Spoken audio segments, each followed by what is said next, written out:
My guest today is Daniel Borunda, an award-winning filmmaker, writer, and producer for Time for Change. An executive producer of the Borunda Media Group, has been captivated by plays and films since childhood when he produced his first puppet show at 11. Now, he has followed his childhood passion through his film and television production education at Loyola Marymount University in LA and was selected into UCLA's coveted Master of Fine Arts program, where he earned the highest grade possible for his gritty short film, Hollenbeck Hero. Now, the stirring true story of a former gang kid turned boxer who went on to win an Olympic gold medal. Like his impressive education, Daniel's professional career flourished. He sold his first screenplay, Welcome Home, to Columbia Pictures and went on to write 3 more screenplays and co-produced 2 miniseries for syndicated television, Count of Monte Cristo and William the Conqueror. Now, Daniel has also written 2 produced off-Broadway plays, Something About Joey, and a 2-act adaptation of the bestseller by Barbara Robinson, The Best Christmas Pageant Ever. Now, in addition to writing and producing a couple of independent films in 2018, Daniel launched an innovative news series, America Unscripted. The hard-hitting, thought-provoking series covers national and global news, deals with social issues that divide our nation, and presents solutions. Now, in 2021, Daniel wrote and produced a groundbreaking 2-hour documentary, Time for Change, that chronicled the tragic death of George Floyd and explored the roots of racism in America. Now, the critically acclaimed documentary earned notoriety in multiple film festivals worldwide, including winning a Best Documentary Award at the European Film Festival, and it was a finalist for Best Documentary at the New York International Film Festival. In addition to the 2 recent screenplays and an aspiring baseball drama, When the Angels Dance, and an action-adventure romance set in Spain, Dance of Death, Daniel says his latest work adapting the top-selling book, Operation Grab Bag, into a screenplay has been a thrilling and educational adventure. Now, an upcoming film project, Operation Thunderstorm, will be like watching living history, and it reveals the best threat posed by the Germans' jet engine advances during World War II, which has never been seen in a film before. The story really has it all: suspense, espionage, action, and it's a great love story. Operation Thunderstorm has been officially selected as a semifinalist in the 2024 Scriptation Showcase Script Competition. Now, Daniel has also just been signed to write a screen adaptation for the book Lake Surrender by award-winning author Carol Grace Stratton. So, ladies and gentlemen, let's welcome award-winning filmmaker Daniel Borunda and his groundbreaking documentary, Time for Change, to the show.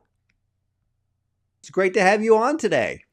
Well, thank you so much, sir. It's great to be on, and congratulations on your success of your show. And I've been watching some of your interviews, and you are a research genius. I mean, you probably know my birth weight, my favorite color, and even where I live. So I'm ready. I'm ready because I thought I got to be ready for this man, and this guy knows his stuff. So kudos to you on the success of your show. And I just respect you so much as a professional. You do your homework. And thank you on behalf of all independent writers and filmmakers who appreciate getting this opportunity to share about their work. So it's great. Well, thank you, sir. Absolutely, Daniel. And I have to kind of pass that back on to you too, because you being a writer, you have to do a ton of research. And I spent time watching the documentary that you did, Time for Change. So I know how much extensive research you yourself had to do. So I've got to ask, why did you want to create a documentary about the relationship between the police and the Black community? I think that's a great question. And it all started after the tragic death of George Floyd. And after that happened, shortly after, a few months later, an Afro-American director friend of mine actually gave me a call, and he said, because we were working together already on American Unscripted, and we've started doing some shows and programs, man on the street, asking people questions about what's going on in America. And he actually challenged me, and he goes, Daniel, we got to do something about this. And the way he said it, really, to be honest with you, Ward, I wasn't planning on doing that. I mean, it was something that was kind of a torch and a lightning rod for many. It polarized the country, and there's a lot of other things about that whole topic that was created a divisive community for us. But after thinking about it and after listening to his plead, I stepped forward, and it was purely a faith thing, Ward. I didn't plan for this. It's kind of like something, where God opens the door and he says, "You're going to do this." And I was totally petrified because here I am, a guy that, was stepping into this war field because it really was, Ward. It was a time, when, things were, there was rioting going on. There was divisiveness. There was, a lot of attacks against the police. There was a lot of, defund the police and a lot of the subsequent actions from that that really caused a kind of a difficult environment. So, it was really something that I was called into that I'm glad I did because it came out to be an amazing project and won International Film Award in Europe for Best Documentary. Also was a finalist in New York for an international film competition there too. So it's already received a lot of critical acclaim, and so I'm glad I did it. But it was frankly, Ward, it was the journey. We spent goodness. I mean, we started shooting in I think early 2021. Actually, June of 2020. George Floyd passed on May 25th, 2020. We started shooting June 2020. And then we were shooting and didn't finish shooting until April 2022. And get this, it took us 8 months of editing. We had, I think it was 286 news clips that we used. We did all these interviews, not only just with the officers in Los Angeles and detectives, but we also interviewed their wives, which was totally eye-opening. No one really was covering the wives, in other words, what their experiences were. And so it was eye-opening for me on many levels, Ward. I mean, I learned a lot on this topic, and it was fascinating and very terrifying because we had to shoot during times when there was still stuff going on. So we felt like we had to have security around, but because we did some on the street stuff, but it was by far one of the most personally challenging but also rewarding times that I've ever had as a filmmaker. And that brings something up because you're talking about 8 months of editing, but at the same time, you're talking many months of filming right after this polarizing incident. Right. Which means is as you are filming it, you're also waiting on new updated information, which you actually brought out in the documentary because it's extreme. It's an unbiased look at the relationship between the police and the minority community, but it's also focused on looking at some of those that had died in the hands of the police. You also bring up in this documentary the toxicology report of George Floyd, because I know that there were so many people out there putting this online, but because we live in a world of misinformation and disinformation, and most people don't have a clue. Whatever they read, like if they read it on Twitter or Facebook, they don't know if it's true or not. And for you, how did you get your hands on the toxicology report? That was really good. I mean, I had an amazing crew. Andre Holzendorf was the director. Terry Davis was the DP, cinematographer. We also had a research team that helped me put the script together because all of this had to get scripted in advance, interview questions and stuff like that. But it was a product of our research. Actually, as we were shooting, and I'm glad you brought this up, Ward, because I think this is a very important issue here.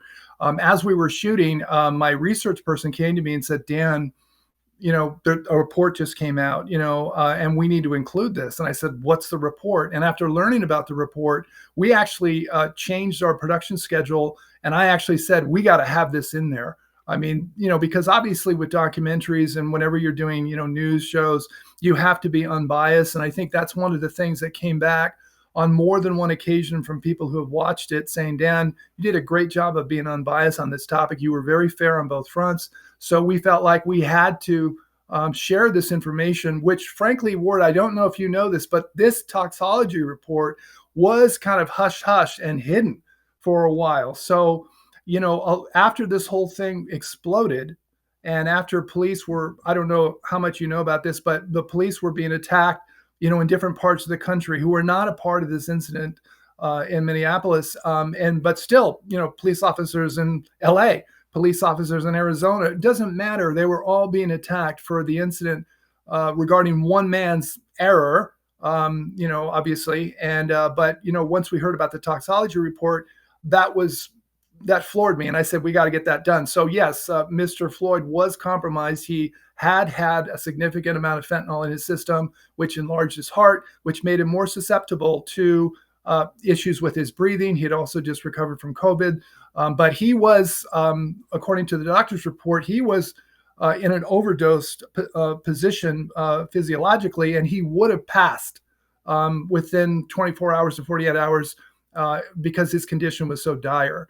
But this is not information that most people know. And I'm not, obviously supporting what Chauvin did. Derek Chauvin obviously made a mistake. But the fact that, Mr. Floyd, was basically on the verge of overdose on probably going to die anyways, certainly added to it. And I think that was only fair that was added in the documentary. Yeah, I was shocked on when you actually reported on this in the documentary and showed the diagram of the possible amount of water or fluid that was already in his lungs. Because if you've had severe COVID and you've already had breathing problems, that just compounded the whole situation that transpired. Yes. Of course, the officer was there, what was that, 11 minutes?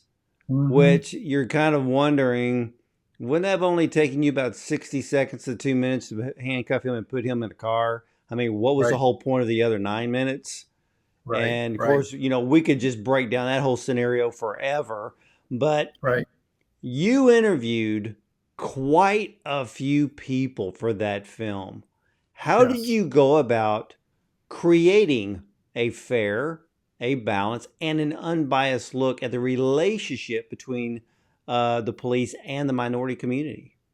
I think that's a great question. I do want to start off saying that I think that the most important thing for us was that we wanted to hear from both sides. We wanted to hear from those people who were affected, like the shop owners who were, their stores were looted.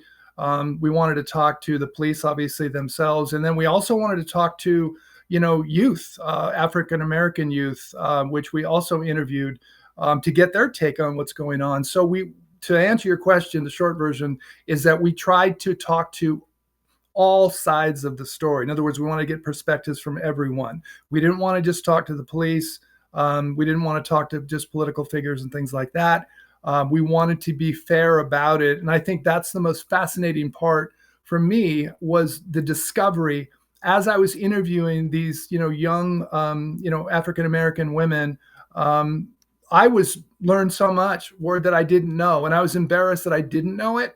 So it really was enlightening for me to get a different side that I wasn't familiar with. And so I think that was a big part of it. And I think that was one of the strengths of this documentary, is that you really get an unbiased look at the situation, which, is still, controversial. And even though it was shot and this event happened a couple of years ago, the topic of racism is still, very much present, in our current society, as well as in our political climate these days. So obviously things are not fixed yet, things are not healed yet. And so that was, again, one of the things that we wanted to do, was to basically present the issue and then also present solutions. And so to answer your question, I think it was just getting all sides of the story.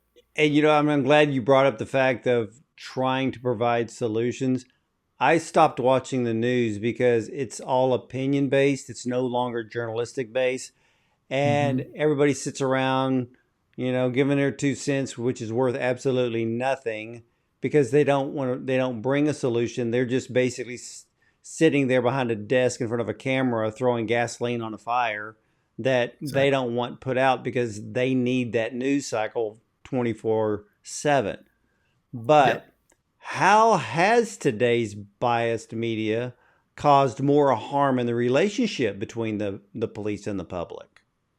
Well, I think it's another good question that you asked because one of the things that came up when we were interviewing the officers' wives, which again, no one was doing, Ward, no one was talking to, well, no one was talking to the officers, but then certainly no one was talking to the officers' wives. And a lot of what they said was, I can't believe it.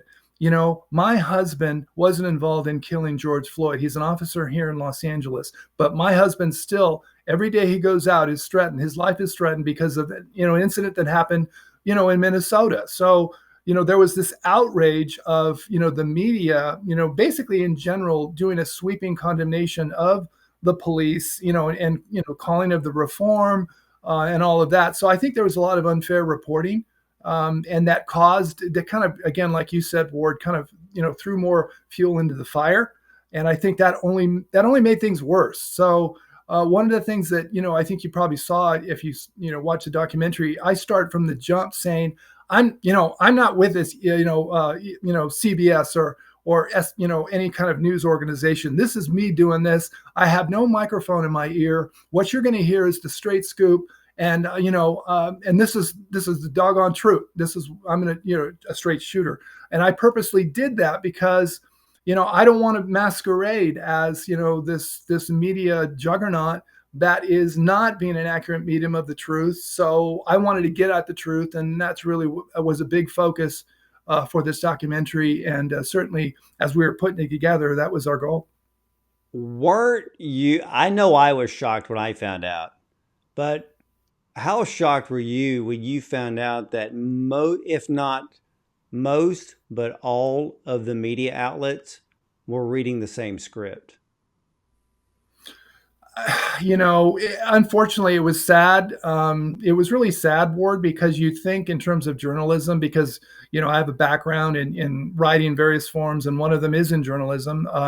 And I was just really upset because I think it just undermines the ethics behind journalism, which should be fair reporting, which means you supposedly should not have a bias. You should present the truth. It shouldn't go through a medium of political leaning, left or right.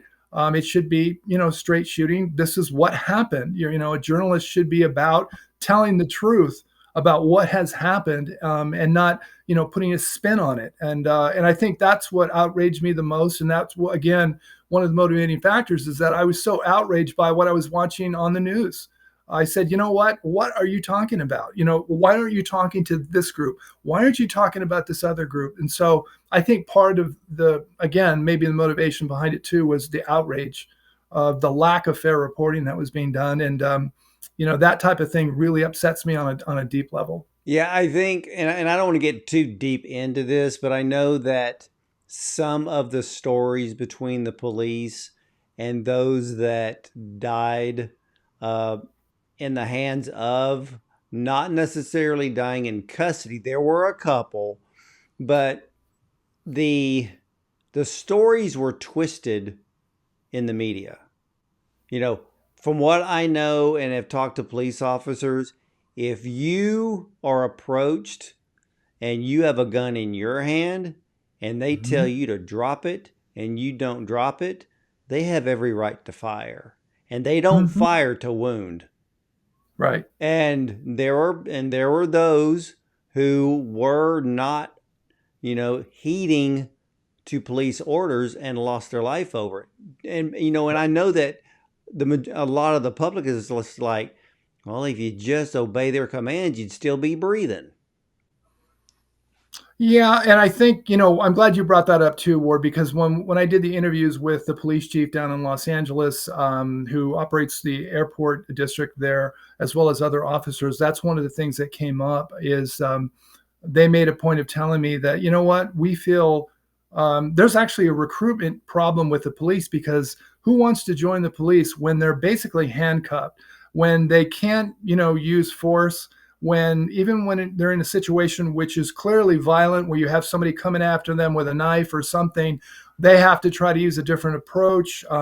They've been handcuffed to even protect themselves. So I do think there's just a lot of injustice and a lot of different things, and that was one of the things that I learned in interviewing the police is that they were saying, Dan, we're handcuffed. We can't really do our job anymore. I mean, it's become more of a PR, our image and all of this, and when we're threatened, we can't do normal what we need to do to even protect ourselves anymore, or else we'll be called into question. There'll be a hearing, and it'll get on the news and all this other stuff. So there's an issue with recruitment with the police because, frankly, who wants to become a policeman person anymore? And I think that's unfortunately one of the aftermaths or the repercussions from all this is that the police have lost their honor in the eyes of the public. And I think that's a problem too, because these people, especially after I met them, got to know them, family guys, really great guys. I think their images have been tarnished unfairly so. Again, because of one incident that happened. Sure, not everybody's perfect, and I know there's issues within the police force itself, but I don't think you can broad stroke or generalize over a whole group of police officers. And that, again, was something that came up. One of the guys I interviewed said, Dan, there's, I don't know, 35,000 police officers that are over this section of the country. And because of this one incident, 35,000 of us are now being held, liable for this one act. And again, it's because of how the media has handled it and done these sweeping generalizations of all the police force. It's unfortunately marred their reputation even more. So I think I'm really upset about that too. I think because it, like you said, it hasn't helped. It's only hurt and Yeah, made but the problem worse. yeah, because we have, of course, the only ones that end up on the news technically are the big metropolitan cities. We Right. don't hear about the small towns and the things that go on there. You know, and I don't know how in the world the police is going to get the respect back because even racial profiling is still a big problem. But Hmm. that's a big problem on all levels of Right. law enforcement. And I It have is. talked to Black Americans and the things that they would tell me, like, we, when we were kids, when we heard the words, "Oh, it's time to have the talk," well, that just meant the birds and the bees, but not with the Black community. The talk is this is what life is going to be when you get older, That's right. based on That's the right. color of your skin, and Yeah. then and then it just but the whole racial profiling is still a major problem, and it's not them just pulling somebody over for a possible traffic violation.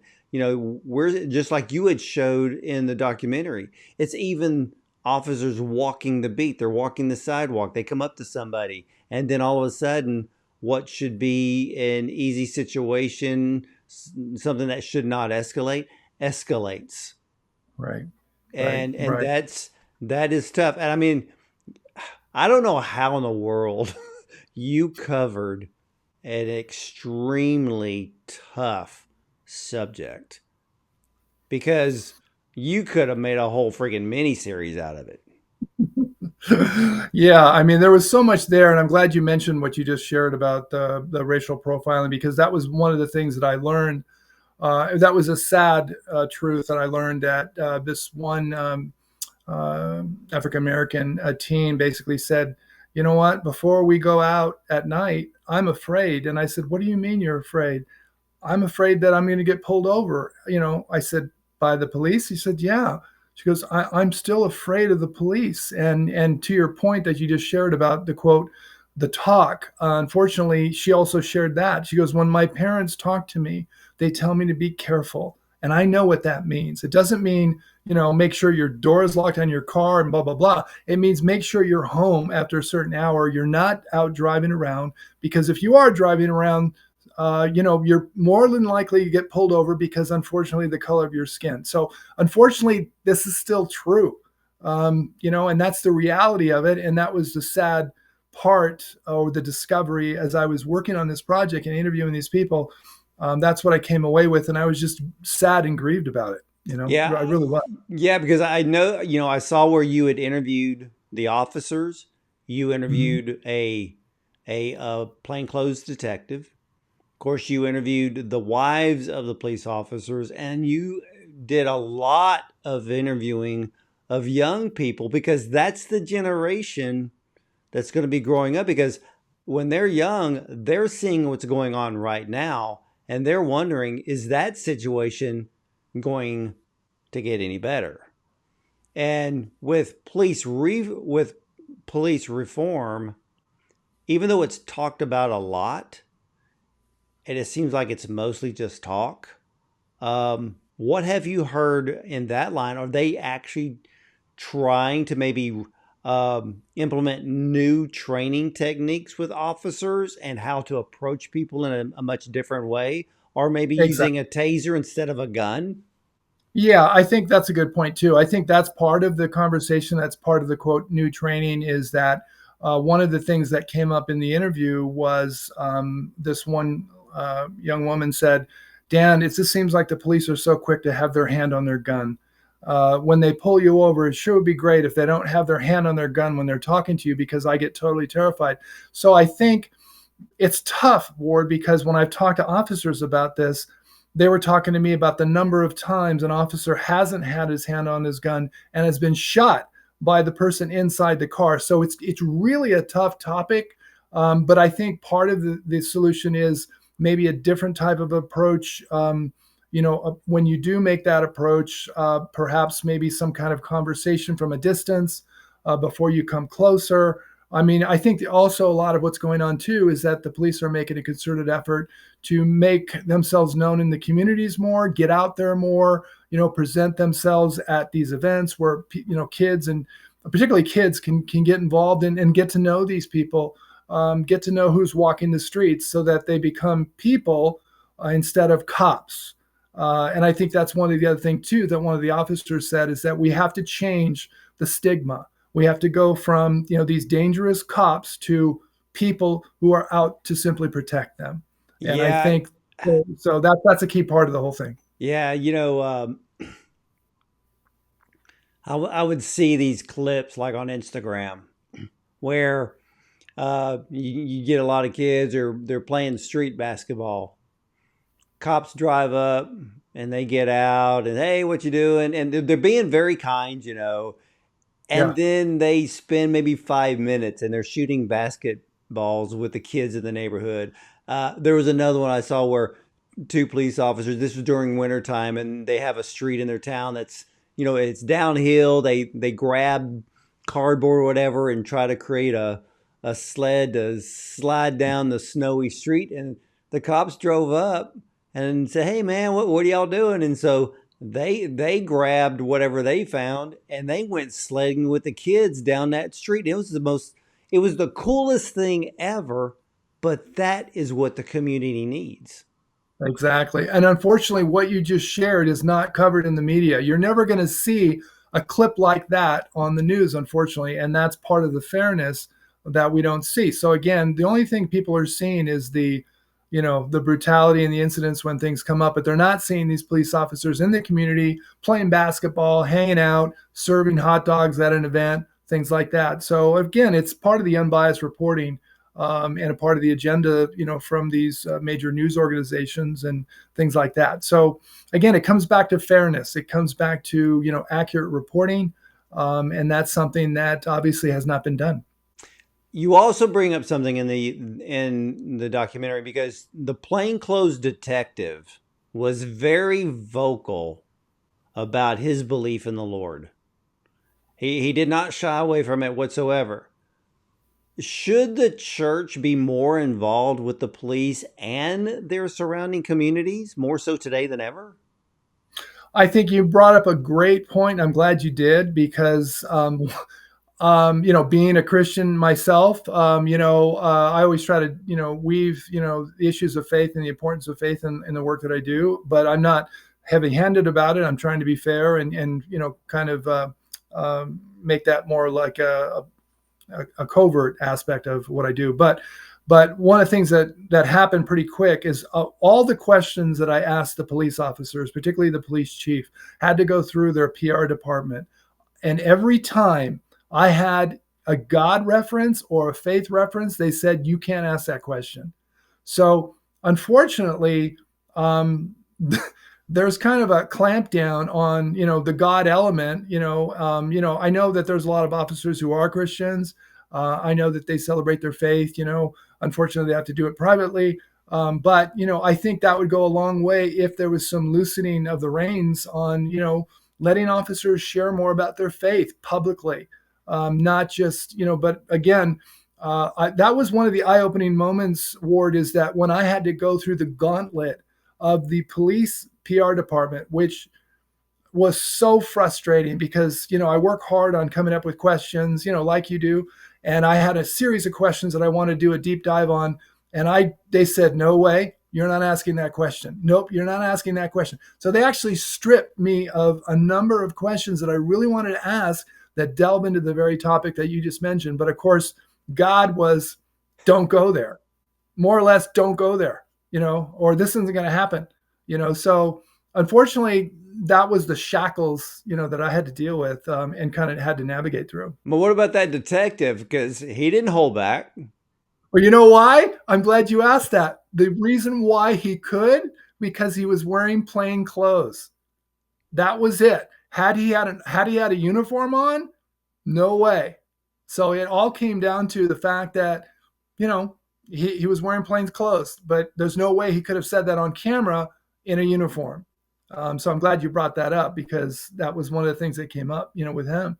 And actually, what, to be honest with you too, Ward, it was very tough for Mike Valdez, that's who we're talking about, for Mike to be able to do the interview, because he had to go through the ringer with, the police department, in Los Angeles. So that's not an easy thing. So the fact that he was given clearance or consent, one of the things that the reason why he was given consent is that he had to be in plain clothes. So again, there was a lot to this, a lot behind the scenes stuff that was going on. Well, did you, once you finished the full documentary, fully edited, did you have to submit it to them before it was released to the public? Oh, yeah. Mm-hmm. Man, what was that like? It was nerve-wracking because, you spend 8 months editing, and, I know you have some background in this, there's a lot of work involved. And so I was just chewing my fingernails off and frankly praying a lot. Please don't, please don't, please don't. We did, honor their request to remove some of the questions, but we still had to submit the final product to them to screen. And fortunately, they said, okay. And it was like a sigh of relief. I mean, you have no idea. I mean, because this was very expensive to produce. And I certainly didn't want to add several thousands of dollars more in editing simply because the PR person didn't like the way the officer came off, on a certain thing. So, yeah, I mean, the other thing that happened after we filmed, and, keep in mind, and I know you do a lot of interviews, Ward, but keep in mind, I did the same day about 8 to 9 interviews a day when we were shooting, something like that. So I was spent. I'm on camera. I'm, doing what you do, asking the question, blah, blah, blah, going through all that. We spent 1 hour to 2 hours on each interview. So I was at the end of the day spent. So after we shot everything, our director said, you know what, Dan, I think these guys could be more free in what they say if they weren't plain clothes. Maybe we should reshoot everything. And I just looked at him and I gave him the evil eye. And I said, that's not going to happen, because I was on the brink of exhaustion and there's no way that was going to happen. We got what we got, which I thought was good. But that was a topic, Ward. That was something that was being tossed around, but I just said, no, we're just not going to do that. I think it actually turned out better that the majority of them were in uniform and their answers were very honest. And I think everybody can pull some good out of all of that. So now you did a wonderful job with it. Now, what has been the reaction to the film from law enforcement as well as the general public? It's been great. I mean, actually, it's been screened. I actually screened it for the police chief. He actually did an internal screening there in Los Angeles, and people were just loved it. It was shared. We've also, during the screenings that we have, it's actually going to be screened again in the upcoming Santa Clarita Film Festival. It's going to be screened there. The reaction has been great, Ward. It's been, you know what comes back time and time again? Two things. It was done very well, and you did it fairly. And so the response has been great. And I think that I'm most proud of, because that's what we aspired to, is to do a great project, high quality film, but also be fair about it, which was the goals going in. So I'm very happy that we accomplished those two things. And so far, the response has been outstanding. Well, what is the future of America Unscripted? Well, I mean, we're going to continue looking at different topics to go into. There's a lot of things right now going on, as you know, not only politically, but what's happening abroad. The global threat of war is real. So I think what we're doing is just chewing on different topics that we can take on. I want to take on something that's going to have significance, on a decent scale. So pretty particular about that. So we're kicking around ideas. As well as, we have other projects that I've written, screenplays for films and stuff that, one of which we talked about, Operation Thunderstorm. But I'm pretty busy with, figuring out what my next step is. And to be honest with you, having a follow up to Time for Change is going to be tough, because for me, it's like, how do you do Gone for the Wind again? Or how do you do, the 10 Commandments for me again, because this was a Herculean effort on a filmmaking level. And it was a high stress level for me. It took years off my life because I was so stressed out for so long. But I'm just really happy with the final product and proud of it, certainly. Yeah, it's a great documentary, and like you said, it is completely unbiased. People can watch it. They're going to learn a lot, because the documentary is not, it's not talking to people. It's talking about what's truly going on and how other people feel about it, and then what they would love to see happen in the future as we all move forward. Now, you have a brand new film project, which you just alluded to, Operation Thunderstorm. Now, I read the log line, and that is a film that I would love to see. What's it about? Well, I mean, that all started with, a book publisher friend of mine approached me. He'd written a story called Operation Grab Bag, and he's a World War II historian. And you'll love this story, Ward, because, it cracks me up even when I say it again. But anyway, so, he knows I'm a screenwriter. He knows I'm a producer and stuff like that. And like you, I get hit up a lot. Well, hey, can you read my book? Or, hey, you think this idea would make a good movie, and all that kind of stuff, right? So, he calls me up out of the blue. He goes, Dan, he goes, you're a screenwriter, right? And I said, yeah. And I kind of said that with some trepidation, because I don't know what's coming next, right? So he goes, well, I just wrote this book, and it's World War II, and it's got a great storyline. I think my publisher said it can be a great movie. Can I send it over to you? And so I'm thinking, oh my gosh, how many pages is it? 300 and something pages. So I'm going, I go, he's a good friend. I've known him for a long time. And I said, sure, send me the book. And to be honest with you, Ward, I start reading this book and I got so pumped up because, as a screenwriter, I'm already putting the scenes together. I'm already putting the story together. And I was fascinated by this history that, frankly, I didn't know. This topic has never been covered before. So I thought, what a great film. I'm all in. So he hired me to write a treatment and then write a screenplay, which we now have done. And, it's at the Austin Film Festival now as a screenwriting competition. It's also at the NVCM, the Christian film competition, and I think coming up on the East Coast. It's been submitted to that as well. So we've got it already submitted. But the story is about, the Nazis' creation of this amazing jet, the fastest jet in the world, set in 1942. And, the Germans have come up with this jet. And this is a true life story. Again, not many people know about this. Really? It's based on a true story? Oh yeah, it's true history that we actually woven in a story, a fictional story, but we are dealing with true historical characters and true history. This jet was created by the Germans, which was the fastest jet in the world. Could I fly anything? The Allies were having trouble with it because they couldn't catch it. And so what Hitler did, he was about to mass produce this jet which I say this with all earnest because I've read enough history and I've learned about this topic. We could have very well been speaking German had Hitler really used this jet in the right way, because it really could have turned the tide of the war. And that was the big hook for me, where I thought, I want to do this because this is a great story, because nobody knows about what could have happened. So anyway, he had this jet ready to go, and he was going to produce it and do some bombing with it and stuff like that. But he delayed production of it. So that gave the Allies more time to basically, break down the German Air Force and things like that. But had he developed it and had he used it at its general purpose to do, bombing, and also to attack the Allied, dive bombers, it would have turned the tide of the war, and Germany would have won the war. And so historians have said this. I've read this in a book. Hitler's mistake of misusing this jet is one of the costliest mistakes in the history of war. That's how significant. Yeah, I mean, that's how. I mean, did he have a working model? Yes. Oh, yeah. He had a working model that was actually flying. He actually had the prototype done and ready to go, but he didn't mass produce it. He was trying to figure out different ways to use it.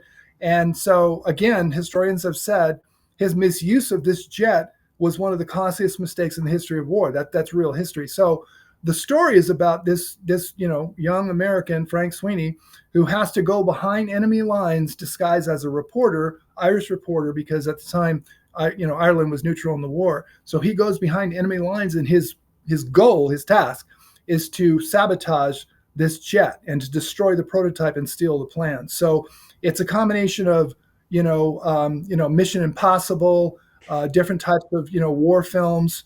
And it's got a lot of action. It's got romance. It's got all the intangibles for a great film, and we're very excited about it. So we're presenting that. In the process of pitching that. We've been approached by Amazon. They're interested in moving this project. So it's kind of a thing where I just feel I'm excited about it because it's history. And it's a great film because, there's so many things going on. There's espionage, there's, cloak and dagger stuff, there's spy stuff. And it's a journey of this guy on this impossible mission. It's definitely a Mission Impossible type thing. I'm trying to figure out, because you said, what is that, 1942? Yes. Then when was the actual first fighter jet created? Well, actually, that's a good question. The actual prototype or the development of it was actually in 1941, but then he had it, he didn't mass produce it. So it was actually available in 42, it was actually flying. But again, he wasn't mass producing it. He didn't use it for his intended purpose. Had he done it, it would have turned the tide of the war. So our story is about this guy's attempt to sabotage the production of this prototype and to steal the plans. But the Germans were amazing engineers, and incredible, very, very intelligent people. So it was, again, like I said, it's a great story. I'm so excited about it. And we can't wait to get it into the theater, get it produced and get it out there. Yeah, I can't wait to see it. And when it does come to pass and it's ready to go, you're going to have to come back here so we can talk about it, because that's the kind of film that I love to see. And I know right now that a lot of World War II and even themes along the Nazi Germany situation, some more films are coming out based on that. And that's really a good thing, because when there's groups of films coming out within the same storyline or genre, that really helps the filmmakers get the green light for theirs. Exactly. Oh yeah, we're counting on that. And then I just think that I think the other thing too that inspired me to get involved with this too, Ward, is that this story is about a generation that really were, we were far more patriotic back then as a country, back in the 40s, particularly after the war and during the war, when there was so much, concerted effort to manufacture products and to support our troops. And there was a great sense of patriotism. And I think that was one of the things that I learned a lot about in the story, was these kids that were going to war. These guys were 18, 19 years old. These guys were kids, that were right out of, college or hadn't even got a chance to go to college, that were fighting this war. And they were proud, they were heroic. And, it was during the time when we cared about the flag, when we still did the Pledge of Allegiance. So it kind of, for me, it's a journey back into a time where I hope that can be rekindled, the sense of patriotism, the sense of loyalty to this country, which I think, frankly, I think we've lost.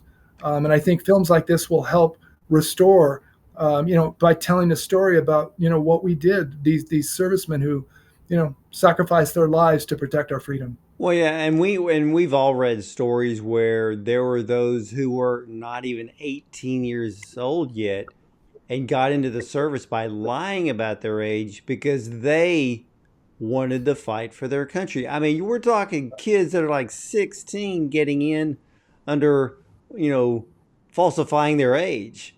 And Right. and you wouldn't dare see that today. No, and unfortunately, we're having issues with just getting people to join the army or the service and things like that. And so, I've had the pleasure and the honor of being able to to work with military and supporting what they're doing too, which has been great. So I think from multiple angles, Operation Thunderstorm, I think is going to be a great film. It's going to be a series of films because the author has already written the sequel book, which will be the next installment. So it'll be an ongoing series, that will be historical but also action packed. And like you said, Ward, when I pitch this story to people, they say that's the movie I want to see. I want to see that movie. And so we know we have a great project, and so we're hoping that we align with the right partner who's not going to compromise our vision. Because one thing that we're not talking about, which I think is important, is that I'm into developing what's called clean entertainment, and I'm using that tag for a reason. Because when you say, and I know this is probably going to get people a little upset, in the conservative Christian circle, but when you say, hey, I've got a faith-based movie, I know a lot of people that I know that are professionals in the industry who run for the hills. They're not going to see it. They're just not. I mean, it has a stigma, and good, bad, or whatever. That's the truth. So, we want to approach it as clean entertainment that has, faith affirming values in it, but that's, covert. It's not overt. So that we want to reach the secular market. We feel that faith affirming projects are important. But we want to do it in the right way, at a high degree of quality, like you've seen with the documentary. I'm a very passionate, perfectionist filmmaker, maniacal about the details, as I think you kind of have seen in the documentary. So anything I do, I want it to be excellent, and I want it to be done well. So we want to, we're looking for the right people, the right producing partner, the right composer, to come aboard and help us make this dream a reality, but do it at a high level. But Oh again, yeah. we want to establish this clean entertainment brand, and we want to establish that, and that we want to make that a thing. Yeah, it's and I hear this from filmmakers all the time.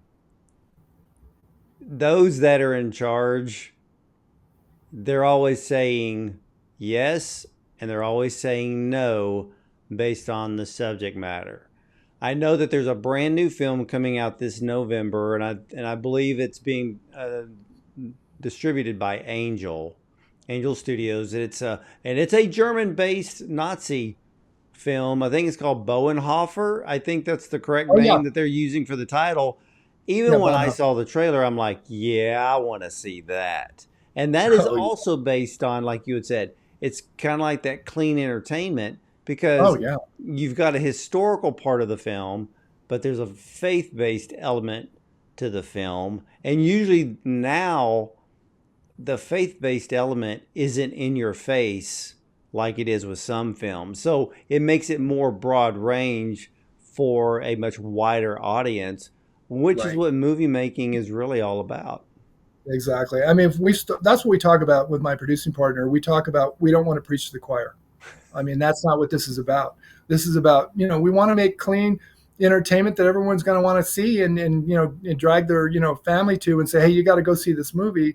In order to do that, you have to tell the story well, and you got to it's got to be high quality, or people are not going to see it. And so that's kind of what we're striving for. I don't want to put tarnish on the whole aspect of faith based, but I have a pretty strategic reason why I'm not going there as a tag, for the reasons that I mentioned. And not to say that the Kendrick brothers and John Irwin and so many other people that are in the faith-based movement aren't doing great work. They are, but I kind of want to do it a little bit differently in terms of how it's spun.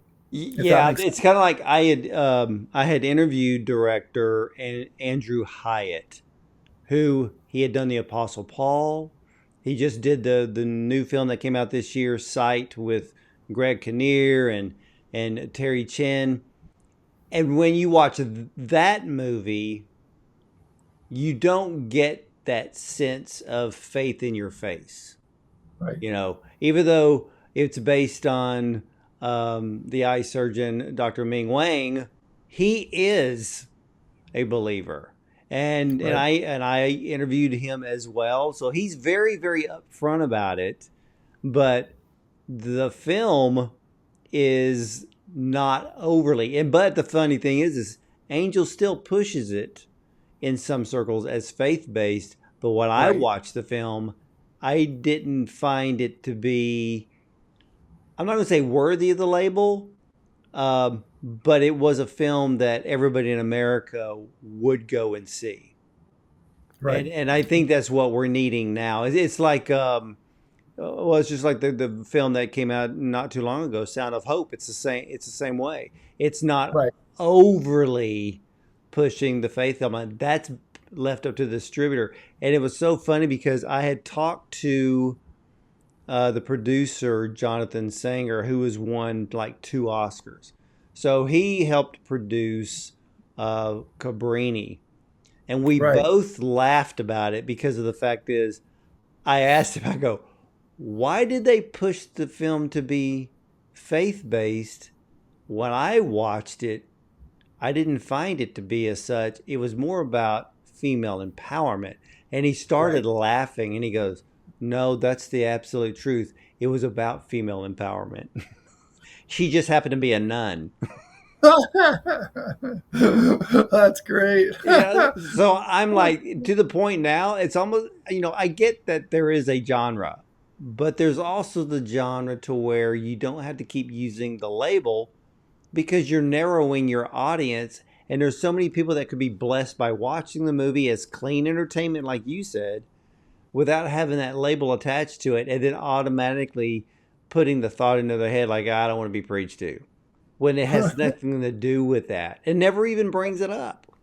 Exactly. No, I think that that's really kind of what you're bringing up, a huge topic, and one of the things that I do want to do a shout out for, because I think when you talk about faith based, this really all started, when you think about it, Ward, with Mel Gibson and Passion of the Christ. What that did, that one film that he actually financed himself. I'm sure you know the story. That did phenomenally well.